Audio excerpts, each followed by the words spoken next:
کیا وہ اسی قسم کا ایک بلیک اینڈ وائٹ قسم کا فیصلہ ہوگا جس طرح سے کہ انگلش لا میں یا پاکستان کرمنل پروسیجر کوڈ کے تحت یہ وکلا جو ہیں یہ ایکسپیکٹ کرتے ہیں، یا یہ ایک ہائبرڈ قسم کا مکس قسم کا فیصلہ ہوگا، مکس اچار ہوگا، جس میں تمام سائڈز کو، یعنی عمران خان ان کے وکلا کو بھی کچھ دے دیا جائے گا، پاکستان کے نظام حکومت اور سلطان کو بھی کچھ دے دیا جائے گا؟ اسی چیز کو میں کہتا ہوں کہ کیا اسلام آباد ہائی کورٹ جو ہے کا بہت بڑا امتحان ہے، بہت بڑا ٹیسٹ ہے کہ آج کے اس فیصلے میں اسلام آباد ہائی کورٹ جو ہے، جو قاضی وقت ہے، وہ سلطان کے سامنے سرنڈر کرے گا یا وہ انصاف کر پائے گا؟ اور یہ سوال میں اس لیے اٹھا رہا ہوں کہ ہمیں اسکول کی کتابوں میں تو یہ بتایا گیا کہ مسلم تاریخ کے اندر، مسلم ہسٹری کے اندر قاضی وقت جو تھا وہ بڑا تگڑا ہوتا تھا، بڑا سخت ہوتا تھا، سلطان اس سے ڈرتے تھے۔ اور ایک قصہ ہمیں بچپن میں بتایا گیا کہ کیسے ایک سلطان، ایک بادشاہ جو ہے وہ ایک مسجد بنانا چاہ رہا تھا، سلطانی مسجد، لیکن ایک غریب آدمی نے اپنی زمین دینے سے انکار کر دیا۔ معاملہ ایک قاضی کے پاس گیا، قاضی نے اس غریب آدمی کے حق میں فیصلہ کر دیا، سلطان نے قاضی کے فیصلے کو ایکسیپٹ کیا اور اپنی مسجد ٹیڑھی میڑھی کر لی، لیکن نہ قاضی کو کچھ کہا نہ اس بندے کو کچھ کہا۔ پتہ نہیں یہ کب کا واقعہ ہے، کبھی ایسا ہوا کہ نہیں ہوا، لیکن جو حقیقت ہمارے سامنے نظر آتی ہے، اگر تھوڑا غور سے ہم مسلم تاریخ کو دیکھیں تو ہمیں سمجھ آتا ہے کہ سلطان کے سامنے کبھی کوئی قاضی بول نہیں سکتا تھا، کوئی بھی نہیں بول سکتا تھا۔ سلطان جو ہے وہ حق میں وقت ہوتا تھا، تمام طاقت کا جو مرکز اور محور تھا وہ سلطان ہوتا تھا، وہ خلیفہ اس کو کہہ دیں، اس کو سلطان کہتے ہیں، تمام طاقت اس کے پاس ہوتی تھی۔ خلفائے راشدین کے زمانے کی بات کی میں بات کر رہا ہوں۔ اور اگر کبھی کسی نے خلیفہ وقت کو اور سلطان کو چیلنج بھی کیا اور اس کی بات نہیں مانی تو پھر اس کا حشر جو ہے بہت برا ہوا۔ فار انسٹنس ٹیلی ویژن کے جو پروگرام ہیں پاکستان میں، ان میں بہت بحث ہوتی ہے، تقریباً 33 ٹیلی ویژن چینلز میں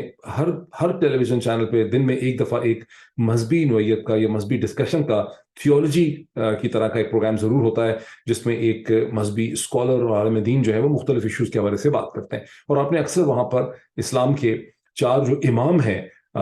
مسلم دنیا کے، مسلم تاریخ کے جورسپروڈنس کے حوالے سے، ان کے نام آپ نے بہت سنے ہوں گے: امام ابو حنیفہ، امام شافعی، امام مالک، امام حنبل۔ لیکن آپ نے شاید بہت کم یہ سنا ہو کہ جب امام ابو حنیفہ کو،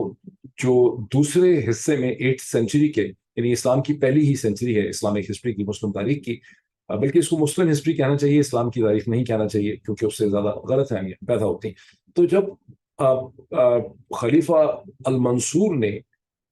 امام ابو حنیفہ کو یہ کہا کہ میں یہ چاہتا ہوں کہ اب قاضی وقت بن جائیں، بغداد میں اس وقت کی مسلم دنیا کے ہیڈ بن جائیں پوری عدالت کے، تو انہوں نے انکار کر دیا اور انہوں نے کہا کہ میں اپنے آپ کو اس منصب کے لیے فٹ محسوس نہیں کرتا، میں نہیں سمجھتا کہ میں اس کے لیے ایک مناسب ہوں۔ اس پہ جو خلیفہ المنصور تھے وہ اتنے بھرم ہوئے کہ انہوں نے یہ کہا کہ تم جھوٹ بول رہے ہو اور تم جھوٹ بول کے انکار کر رہے ہیں۔ انہوں نے جب یہ جواب دیا کہ میں اگر جھوٹ بول رہا ہوں تو پھر تو مجھے کوئی، انہوں نے جواب بھجوایا، یہ شاید آمنے سامنے کی بات نہیں ہے، تو مجھے قاضی وقت جو ہے وہ نہیں بننا چاہیے۔ تو خلیفہ المنصور نے امام ابو حنیفہ کو جیل میں ڈال دیا اور اگلے 3 4 5 برس وہ جیل میں ہی رہے اور جیل میں ہی، پریزن میں ہی ان کی وفات ہوئی۔ تو یہ تو مطلب کہنے میں کچھ اور ہے لیکن اصل حقیقت کچھ اور ہے، اور مجھے بہت شک ہے کہ آپ میں سے بہت کم لوگوں نے کسی ٹیلی ویژن پروگرام میں اس قسم کی بات جو ہے وہ آپ نے سنی ہوگی۔ تو اس کی وجہ بنیادی طور پر کیا ہے، یہ میں تھوڑا سا یہاں پہ آپ کو ایکسپلین کرنا چاہتا ہوں۔ یہ جو چیز میں ایکسپلین کرنے لگا ہوں، اس سے پہلے میں آپ کو یہ بھی بتا دوں کہ ایک بڑی انٹرسٹنگ نیوز سٹوری جو ہے وہ مجھے کوئی 1 گھنٹہ 2 گھنٹہ پہلے پڑھنے کو ملی ڈان اخبار میں۔ صبح پاکستان کے حساب سے 6 7 بجے یہ سٹوری جو ہے یہ اپیئر ہوئی ہے ڈان میں، جو 2 کورسپونڈنٹس ان کے ہیں، ملک اسد صاحب اور میرا خیال ہے ناصر ملک سم تھنگ، انہوں نے وہ لکھی ہے۔ اور یہ سٹوری ہمیں یہ بتاتی ہے کہ اٹک جیل کی جو اتھارٹیز ہیں، پنجاب جو پریزن ڈپارٹمنٹ ہے، انہوں نے وہ report supreme court of Pakistan کو منڈے کے دن رات کو غالباً سبمٹ کر دی ہے، جو سپریم کورٹ آف پاکستان نے 24 تاریخ کو جس کا حکم دیا تھا۔ اور اس حکم میں سپریم کورٹ آف پاکستان نے یہ کہا تھا کہ عمران خان کو پریزن میں جو فیسلٹیز دی گئی ہیں، وہاں کیا سہولتیں ان کو میسر ہیں، کیا نہیں ہیں، اس کی تفصیلات جو ہیں وہ ان رائٹنگ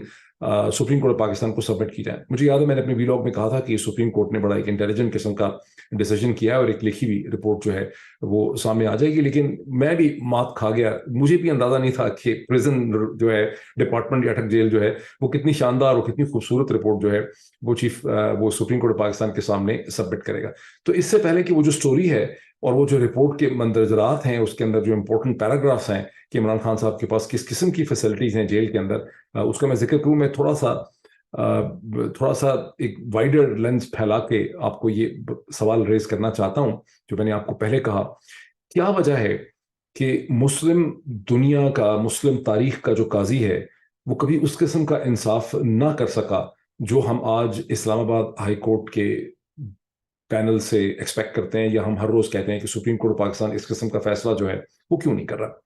اس کی بنیادی وجہ ہے کہ مسلم تاریخ کے اندر سیپریشن آف پاورز کا کبھی کوئی کانسیپٹ نہیں رہا ہے. مسلم تاریخ میں قانون بنانے والا جو سلطان یا خلیفہ یا بادشاہ ہے، اور جو قانون نافذ کرنے والے ادارے ہیں، ان کے درمیان میں کوئی فرق، کوئی تمیز، کوئی ڈسٹنکشن، کوئی سیپریشن جو ہے وہ نہیں رہی ہے. تو جب وہ مسلم تاریخ کو پڑھتے ہیں، اچھا اب لوگوں میں ایک بہت بڑا جو پرابلم ہے کہ جب بھی آپ ان ایشوز پہ بات کرتے ہیں کہیں پر بھی، کسی فورم میں، یونیورسٹی میں، ٹی وی کے اوپر، تو لوگ فوری طور پہ خلفائے راشدین یا مختلف جو مسلم اسکالرز ہیں ان کی رائٹنگز کا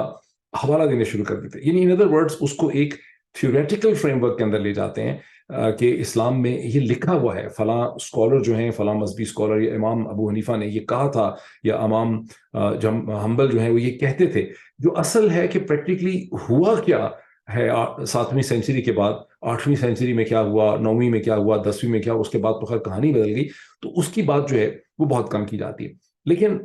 حقیقت اس کی یہ ہے کہ مسلم دنیا کو جب آپ دیکھتے ہیں گزشتہ 1500 برس کی تاریخ میں، تو اس میں سیپریشن آف پاورز کا کوئی کانسیپٹ نہیں ہے، اور تمام تر طاقت سلطان خود ہی ایکسرسائز کرتا ہے. سلطان ہی قانون بنانے والا بھی ہے، سلطان ہی قانون کو نافذ کرنے والا ہے، اور سلطان کے نیچے ہی وہ لوگ کام کر رہے ہیں جو بھی فقہ جورسپروڈنس ہے کسی بھی چیز کی ہے، اس کی انٹرپریٹیشن جو ہے وہ وہی لوگ کرتے ہیں جن کی زندگی کے اوپر سلطان کو مکمل کنٹرول جو ہے وہ حاصل ہے. سیپریشن آف پاورز کا کانسیپٹ جو ہے وہ یورپ سے 16ویں صدی میں پیدا ہوتا ہے. ہاں، ایرسٹوٹل کا جو کانسیپٹ تھا ہائبرڈ پاورز کا، جس میں لا میکرز اور لا کی ایکسیکیوشن کرنے والے جو ہے وہ ایک ہی تھے، مسلم دنیا بائی اینڈ لارج اس ایرسٹوٹولین کانسیپٹ کے قریب آپریٹ کرتی رہی ہے 19ویں 20ویں صدی تک آ کے، جب تک کہ کولونائزرز نے اسے ہٹا نہیں دیا. اور 16ویں صدی میں جان کیلون نام کا ایک فرینچ پیسٹر اور پریسٹ ہے جہاں پہلی دفعہ سیپریشن آف پاورز کا کانسیپٹ سامنے آتا ہے، اور اگلے 200 برس میں اس کو بہت سے انگلش، امریکن اور فرینچ جو مختلف جورسٹ ہیں، لائرز ہیں، فلاسفرز ہیں، رائٹرز ہیں، بات پھر مونٹیسکو تک آتی ہے جو فرینچ ہے،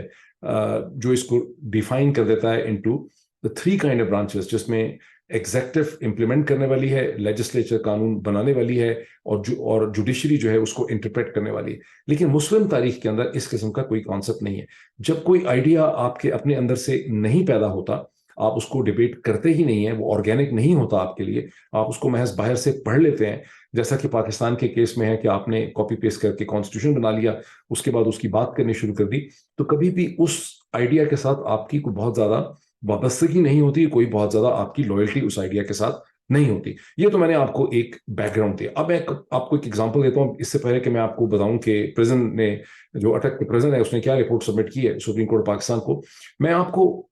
یاد کرواؤں گا، اور آپ میں سے کچھ لوگوں کو یاد ہوگا بھی، کہ 2003 میں عراق کی جب جنگ ختم ہو گئی، جو ویپنز آف میس ڈسٹرکشن کی پریٹیکسٹ پہ کی گئی تھی، بش ایڈمنسٹریشن نے اپنا کیس بنایا تھا ویپنز آف میس ڈسٹرکشن کا، کہ صدام کے پاس خوفناک ویپنز آف میس ڈسٹرکشن ہے، اور ان کو اگر تباہ نہ کیا گیا تو دنیا تباہ ہو سکتی ہے، بہت بڑا خطرہ ہے. تو ایک انٹرنیشنل سروے گروپ بٹھایا گیا، اور اس گروپ کو 1400 پروفیشنل دیے گئے، اور یہ 1400 پروفیشنل پرووائڈ کیے. اس کا پورا ڈھانچہ جو تھا، فنڈنگ، یہ پرووائڈ کی سینٹرل انٹیلیجنس ایجنسی CIA نے، اور امریکہ کی وزارت دفاع پینٹاگون نے. انہوں نے ایک برس 2003 کے وسط سے کہیں جون جولائی سے کام کرنا شروع کیا، اور پھر اپنی رپورٹ انہوں نے 2004 کے جون میں سبمٹ کی کانگریس کو اور امریکن پریزیڈنسی کو. اور اس رپورٹ کے اندر جو چیدہ پوائنٹ تھے وہ یہ تھے کہ عراق کے اندر ویپنز آف میس ڈسٹرکشن کی کوئی ایویڈنس نہیں ملی. کچھ پرانے کیمیکل ڈپو اور میونیشنز ملے ہیں جو 1991 کی 1991 کی جنگ سے پہلے ان کے پاس تھے، لیکن تمام شواہد یہ شو کرتے ہیں کہ اس کے بعد انہوں نے اپنے تمام ایکٹیو پروگرام کو ڈسبینڈ کر دیا تھا. صدام حسین نے کوئی کیمیکل اور بایولوجیکل ویپنز نہیں بنائے، کوئی ایکٹیو پروگرام ایگزسٹ نہیں کرتا تھا. ان ادر ورڈز، یہ جو رپورٹ ہے انٹرنیشنل سروے گروپ کی، جس کو ڈیلفر رپورٹ بھی کہتے ہیں، چارلز ڈیلفر اس کو ہیڈ کر رہے تھے آئی تھنک مئی جون 2004 میں، اس نے ایک تپاچا مارا بش ایڈمنسٹریشن کے منہ پہ،